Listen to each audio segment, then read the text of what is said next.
playing some games, you know.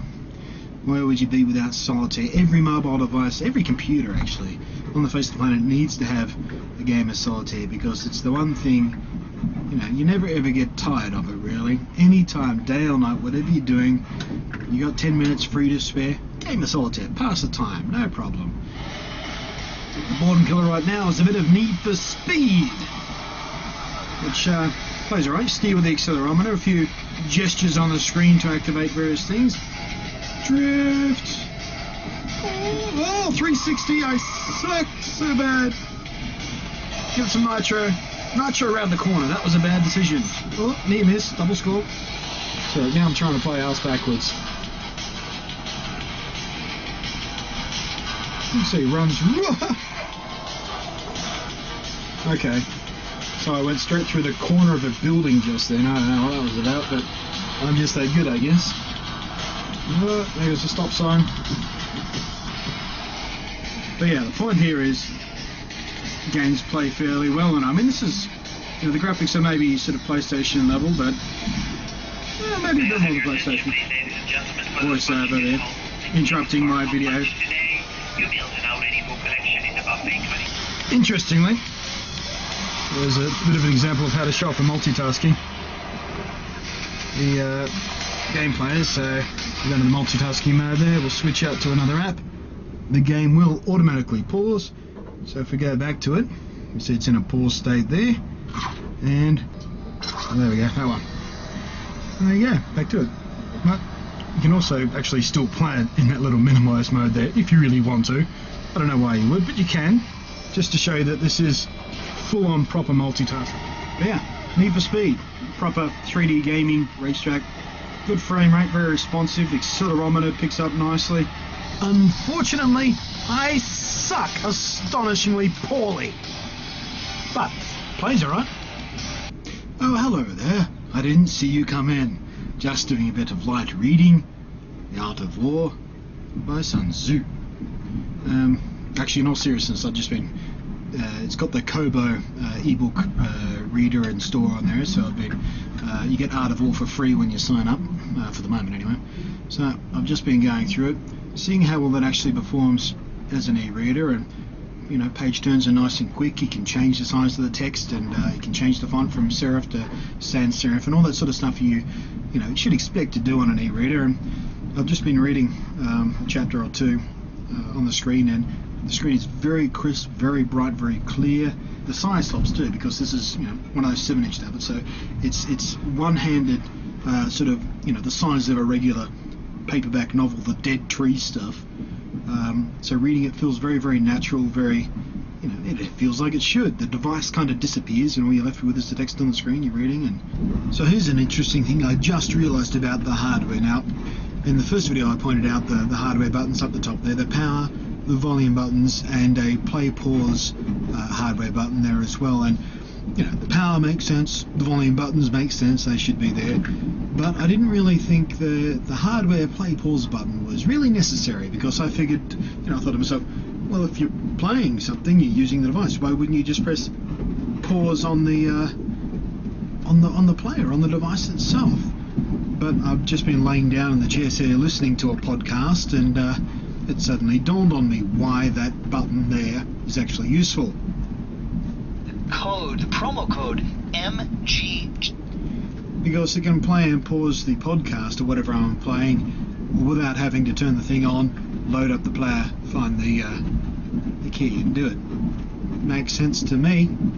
Also works when you're actually using a different app to the player, so you don't have to switch back to the player to then pause or start your music or your podcast or anything. So I can be in the web browser here and install the app, you create a little, go back and forth. So yeah, I thought the hardware play button was useless when I first spotted it, but now I realise I wish my other devices had one.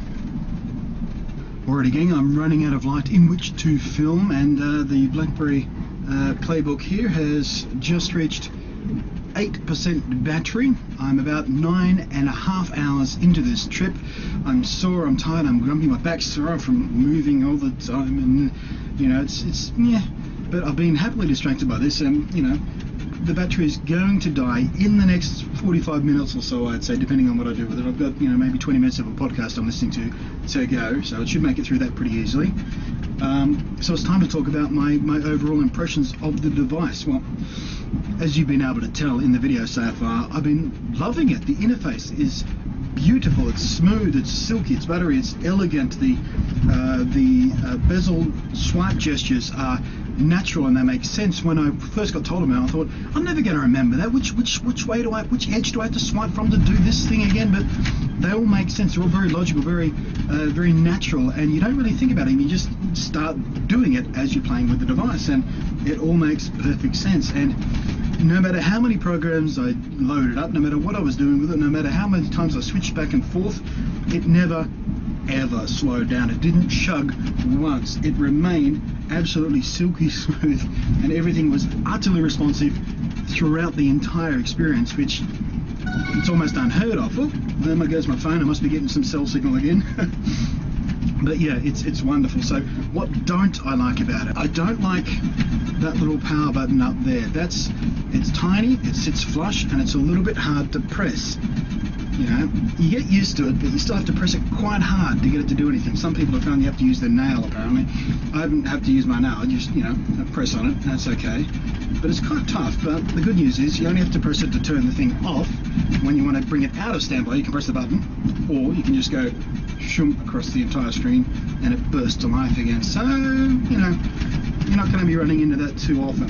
Yeah, other than that little button, and other than the fact that the screen is an absolute fingerprint magnet, I mean, most glossy screens are, and displays look better with glossy screens. It makes everything more vivid and stuff, so I'd rather have the glossy screen and have to wipe it down every couple of hours than have a non-glossy, more dull screen. The job they've done with the user interface is just spectacular. It is the best user interface I've used on a tablet device, and I've used regular Android tablets. I've tried the honeycomb ones and the iPad, of course. That's, I like the iPad very, very much, but it feels very sterile compared to this. This feels sort of alive and fun and exciting and very, very quick, and the way it handles multitasking is gorgeous. And yeah, the BlackBerry Playbook, check it out.